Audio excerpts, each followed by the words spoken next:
Good afternoon. It is December 17, 2025, and it's a Wednesday. Here in Sherbrooke, it is currently 0 degrees Celsius, 32 degrees Fahrenheit, exactly. And it's snowing. Not for long, though. Get back to that. The sun this morning rose at 7:21 a.m., and it is going to set at 4:05 p.m.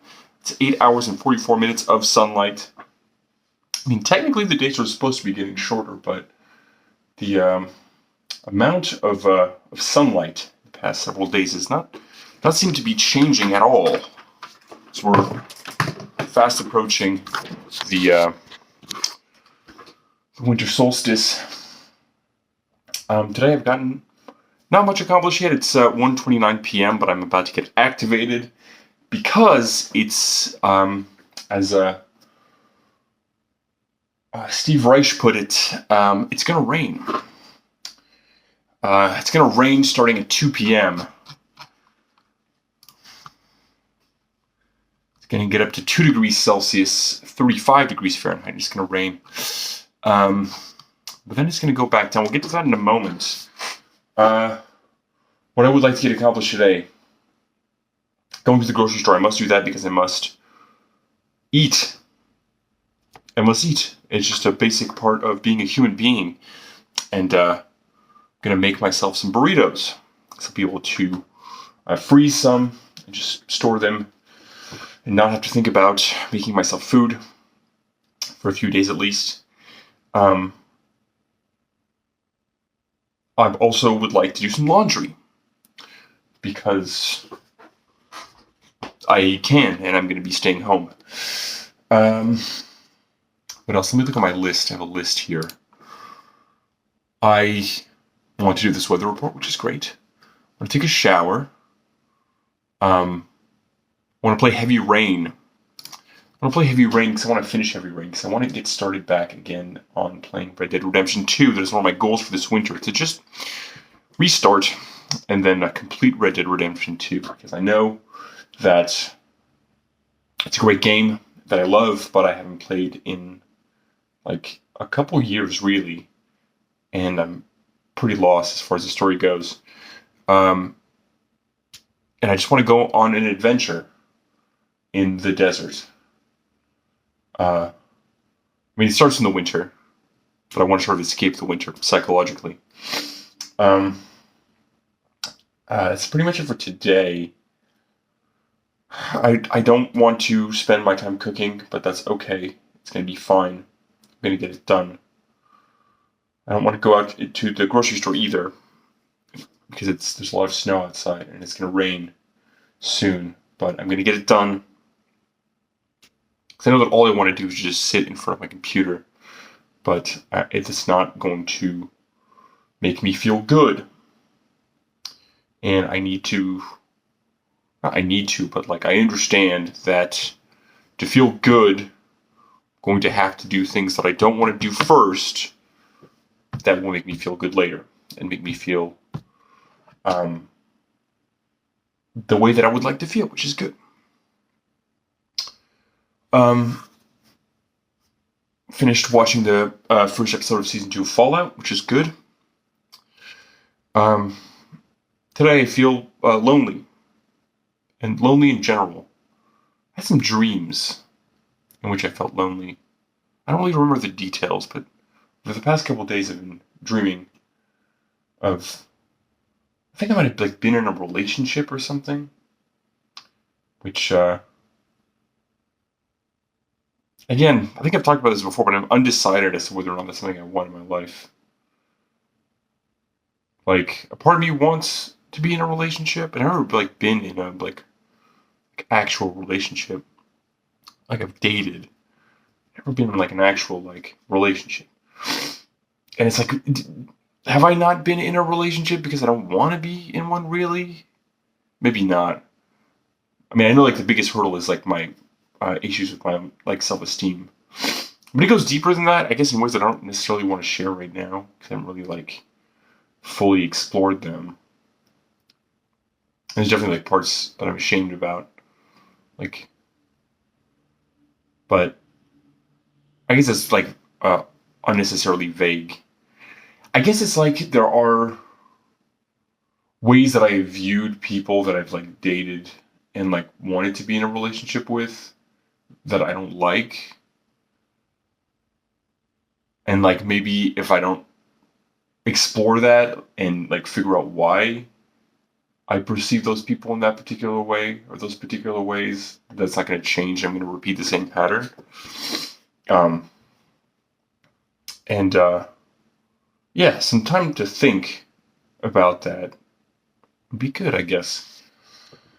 But it's also difficult to just like spend time just sitting and thinking because I want to feed this dopamine that is just so easy to do and get stuck in this like I've talked about this before, this loop, just seeking dopamine and it never being enough and being burnt out. And then not getting that dopamine but still like searching for it and just getting stuck in that loop. Step one. Step one is to leave the house because yeah, for the past couple of days, like I've just been taking these naps, like late in the afternoons. I've been so tired. I'm just so tired because I'm just not getting anything done. I'm not activating myself. Drinking is making it worse, which because when I drink, I sleep poorly. And I've talked about like my issues with like food, but I think drinking definitely adds to that. And then I'm like less hungry, and it fucks with my digestion. So that definitely messes with my amount of energy. Um, Sort of speaking of loneliness, this is sort of tangentially related, but today I'm thinking about the song "One of These Days" by Neil Young from his 1992 album Harvest Moon, which was him going back to a more similar sound to what he had before the 80s and early 90s. He experimented more with rock music, and more like contemporary rock music, and grunge and stuff like that. This is him going back to sound from the 60s and 70s. And it's a great album. And this song, I don't know, I just always love this song.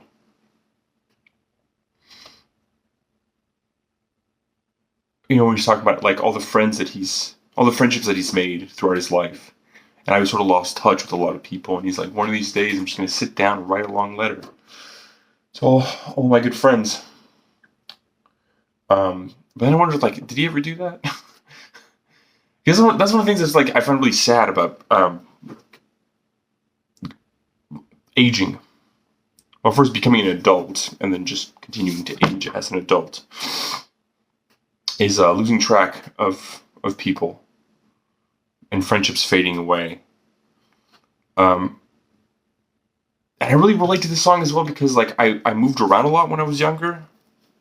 I mean, I've been here for like 13 years, but you know, up until my early 20s, I was just moving around a ton. And so, yeah, you know, I've made friends in different places, but the distance and time has made it so I've lost touch with a lot of people. Most people. I mean, I'm not even in touch with like people that live here in Sherbrooke, you know, let alone in other cities. And that makes me feel sad. And it's something that I keep telling myself that I want to do is to like get back in touch with other people. But there's also this fear as well. Is like, well, what if these people don't want to get back in touch with me? What if they've moved on? Like I've talked about somebody who used to be my friend, who was like the closest friend I've ever had in my life, who doesn't talk to me anymore. And yeah, there was this moment, like he was the one that I want to talk about when I was talking about John Frusciante a few days ago. And like, I'm still subscribed to his YouTube channel and his Twitch channel.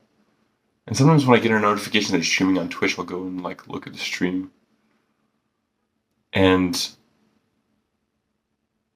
So I know he was like really not doing well for a while, and that's one of the reasons why he doesn't talk to me anymore. Is because despite being there for him at the beginning of this period, uh, I wasn't there for him afterwards, and I think that he felt betrayed and abandoned. Um, I've tried on several occasions to contact him in a way that I found respectful, because I guess I could like take his like lack of response as a clear um, expression of him not wanting to talk to me. But I also find that unfair. It's just like, look, man, if you don't want to be my friend, just tell me. Because we also had some unresolved like artistic stuff as well that I won't get into to respect his privacy. But um,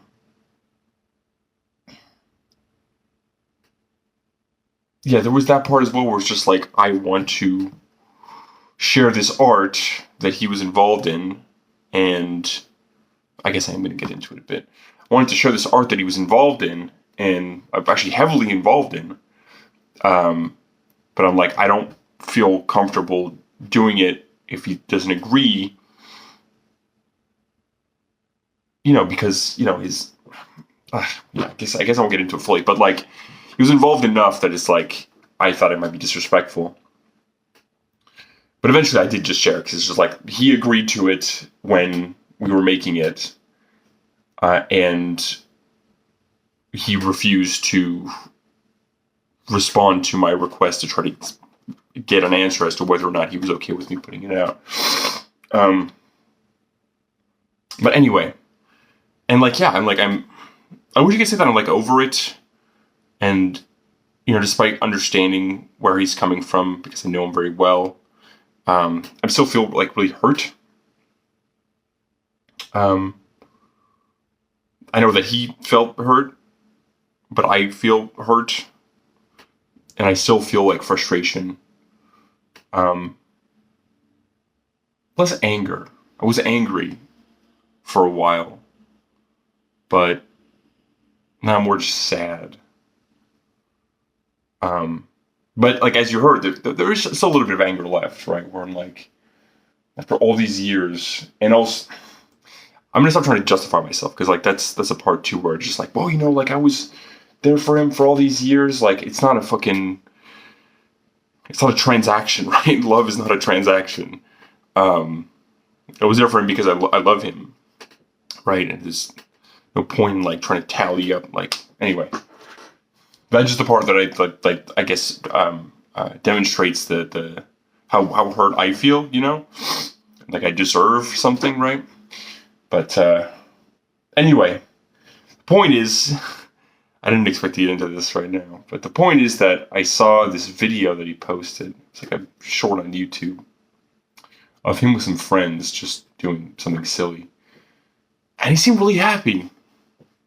And I thought like, oh, maybe he doesn't need me. It seems like it's possible he just doesn't need me anymore. Like that this relationship that we had is like a part of his life that is just closed. And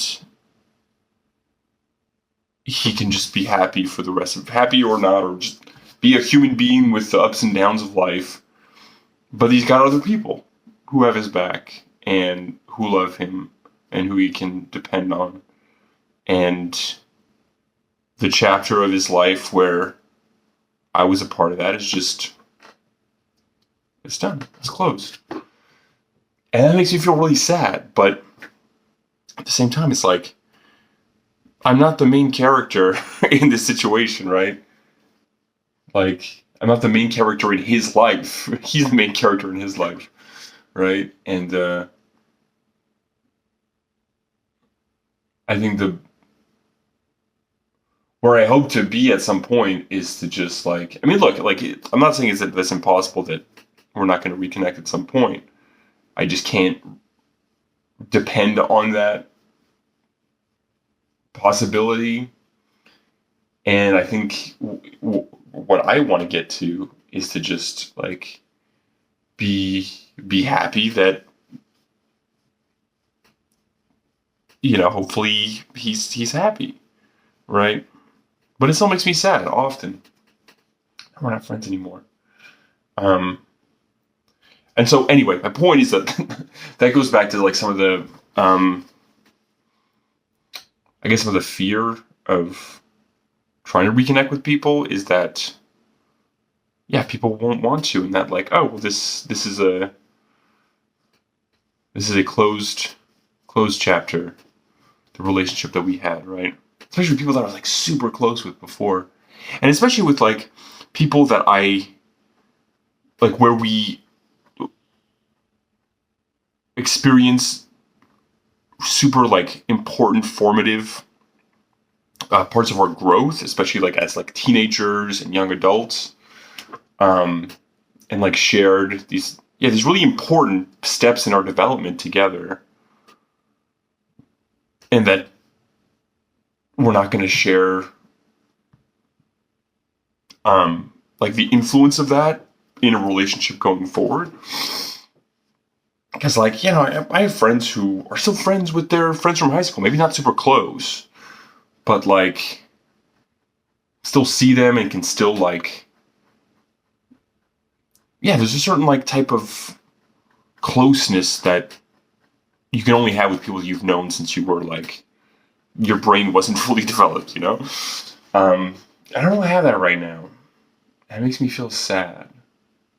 Anyway, I need to go to the grocery store now. That's what I need to do now. And check out that song. Check out Neil Young. I should talk more about Neil Young. I haven't listened to Neil Young in quite some time, but I had a period about maybe like 15 years ago where I was really into Neil Young. All right, well, for the rest of the day, as I said, it's going to rain, if it hasn't started raining yet. And it's going to be on and off, snow and rain. For example, it's going to stop raining around 3 p.m. It'll be 2 degrees Celsius, 35 degrees Fahrenheit, but it's going to be cloudy. Some flurries of snow at 4 p.m., 2 degrees Celsius, 36 degrees Fahrenheit. So it's going to be above freezing, but still a bit of snow. And it's going to stop at 5 p.m. It'll remain